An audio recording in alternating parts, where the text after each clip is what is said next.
বন্ধুরা, আসসালামু আলাইকুম। আশা করি ভালো আছেন। আমিও ভালো আছি।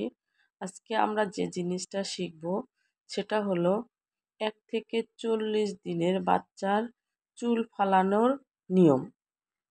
তো চলুন জানা যাক ১ থেকে ৪০ দিনের বাচ্চার চুল কিভাবে আমরা কাটব।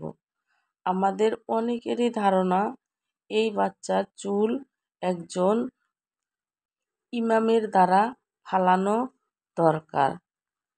কিন্তু বন্ধুরা, না, এই কথাটা ঠিক না।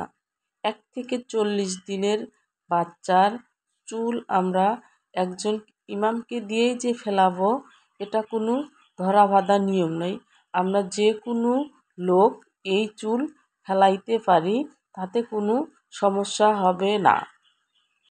তবে হ্যাঁ বন্ধুরা, এই চুলগুলো কাটার পর এই চুলগুলোর পরিমাণ স্বর্ণমুদ্রা অথবা রৌপ্য মুদ্রা আমরা দান খয়রাত করে দেব। এই চুলগুলো কাটার পর চুলগুলোকে ওজন করবেন। ওজন করে যে পরিমাণ ওজন আসবে সেই পরিমাণ ওজনের রৌপ্য মুদ্রা কিংবা স্বর্ণমুদ্রার টাকা আমরা মসজিদে কিংবা গরিব মানুষের মধ্যে দান করিয়ে দেব। তো বন্ধুরা, এই নিয়ম অনুসারে চুলগুলো কাটলেই যথেষ্ট। অন্য কোনো নিয়মের দরকার হবে না এবং ইমাম দ্বারাই যে চুল কাটতে হবে তারও কোনো প্রয়োজন হবে না। আশা করি বন্ধুরা আমার কথাগুলো বুঝতে পেরেছেন। অন্যদিন আরেকটা হাদিস নিয়ে আমি আপনাদের মাঝে উপস্থিত হব।